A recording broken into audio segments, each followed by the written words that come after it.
Assalamualaikum warahmatullahi wabarakatuh. Nama saya Ling Tamarin Sprihanta dari Offering E29.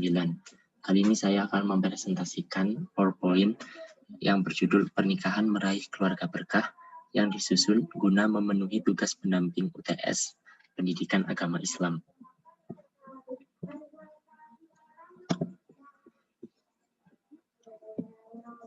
Apa itu pernikahan?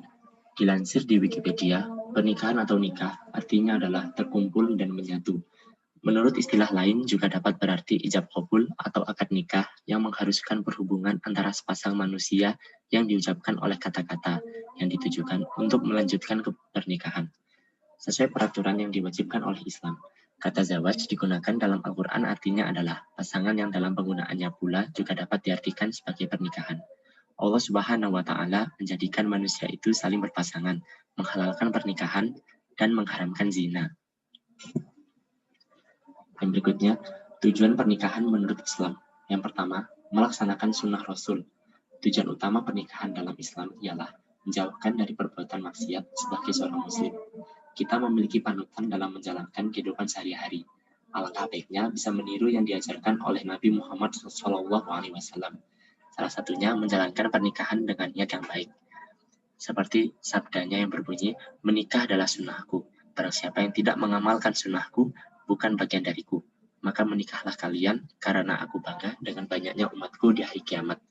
Hadis riwayat Ibnu Majah nomor 1846. Disahihkan Al-Albani dalam silsilah As-Sahihah nomor 2383. Yang kedua, menyempurnakan agama. Terasa lebih indah bila menjalani kebahagiaan dunia dan akhirat bersama rekan yang tepat dalam hidup rumah tangga.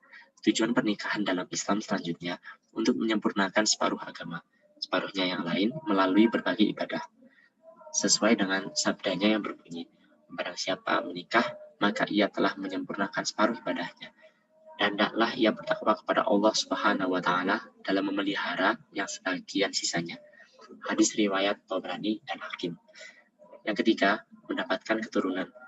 Demi melestarikan keturunan putra-putra Adam, tujuan pernikahan dalam Islam termasuk mendapatkan keturunan. Salah satu jalan investasi di akhirat selain beribadah, termasuk pula keturunan yang soleh atau solehah. Yang keempat, penyenang hati dalam beribadah. Tujuan menikah dalam Islam selanjutnya sebagai penyenang hati, membentuk pasangan suami istri yang bertakwa pada Allah Subhanahu wa Ta'ala. Pernikahan mampu memicu rasa kasih dan menciptakan insan yang takwa, bersama memperjuangkan nilai-nilai kebaikan dan bermanfaat bagi orang lain. Seperti firman Allah Subhanahu wa Ta'ala yang berbunyi, ya Tuhan kami, anugerahkanlah kepada kami, istri-istri kami, dan keturunan kami sebagai penyenang hati kami, dan jadikanlah kami imam bagi orang-orang yang bertakwa. Quran Surah Al-Furqan ayat 74. Yang berikutnya, hikmah pernikahan. Pernikahan mengandung hikmah yang sangat besar untuk keberlangsungan hidup manusia. Di antaranya sebagai berikut. A. Terciptanya hubungan antara laki-laki dan perempuan yang bukan mahram dalam ikatan suci yang halal dan diridhoi Allah Subhanahu wa Ta'ala. Dengan bersatunya dua insan dalam pernikahan, maka kedua insan tersebut sudah menjadi pasangan yang halal. Dan ingatlah bahwa membina pernikahan atau rumah tangga adalah beribadah. Dengan berumah tangga, maka kedua insan tersebut tidak bisa menghindari perbuatan dosa. Yang B, mendapatkan keturunan yang sah dari hasil pernikahan. Dengan hubungan yang telah halal, maka tentunya pasangan suami istri menginginkan seorang penerus atau anak dengan pernikahan. Maka anak yang kelak dimilikinya memiliki nasab yang jelas. Berbeda dengan anak yang lahir di luar pernikahan, maka banyak kerugiannya dan nasabnya tidak bisa mengikut ke bapaknya. Yang C, terpeliharanya kehormatan suami istri dari perbuatan zina. Dengan menikah, maka dua orang yang berlainan jenis telah menjadi halal dan setiap yang dilakukan di antara keduanya telah halal dan diridhoi oleh Allah Subhanahu wa Ta'ala, sehingga keduanya akan terhindar dari perbuatan dosa. Yang D, terjalinnya kerjasama antara suami dan istri dalam mendidik anak dan menjaga kehidupannya.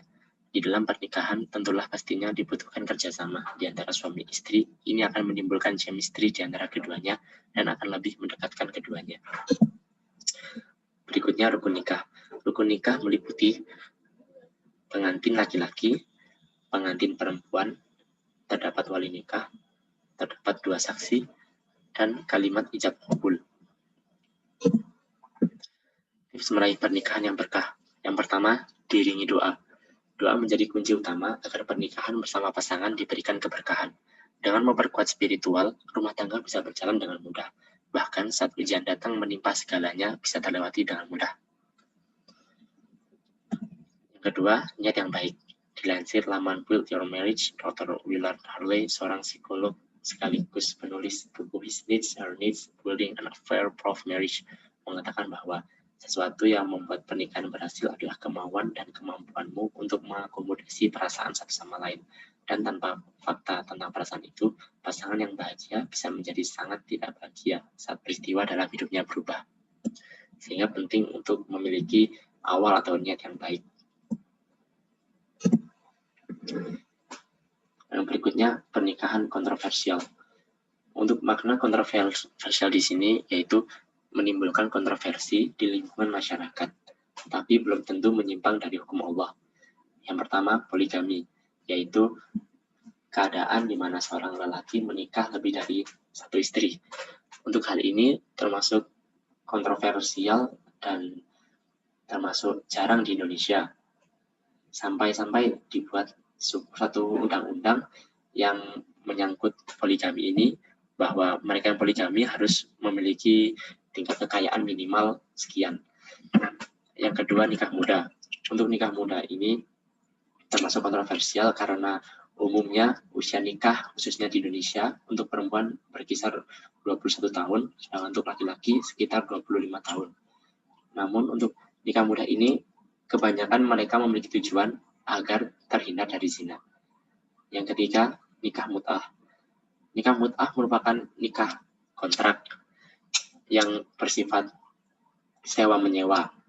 Nikah ini sangat jelas diharamkan, menyimpang dari hukum Allah, dan tentunya juga dibenci di lingkungan masyarakat. Yang keempat, nikah beda agama. Untuk pernikahan beda agama, ini masih terdapat perbedaan pendapat atau khilafiyah dari para ulama. Ada yang mengatakan tidak apa-apa, dan ada yang mengatakan mutlak tidak boleh. Untuk yang mengatakan tidak mengapa, itu didasarkan karena bahwa orang ahli kitab atau orang yang beragama samawi seperti Islam, Nasrani, dan Yahudi, mereka memiliki keyakinan yang sama dengan kita pada zaman dahulu.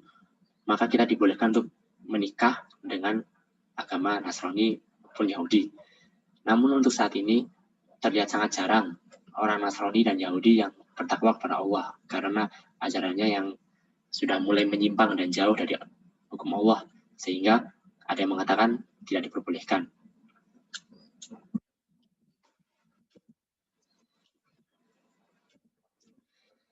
Demikian yang bisa saya sampaikan. Apabila ada kesalahan, mohon maaf yang sebesar-besarnya. Akhir kata, wabillahi taufiq wal hidayah. Wassalamualaikum warahmatullahi wabarakatuh.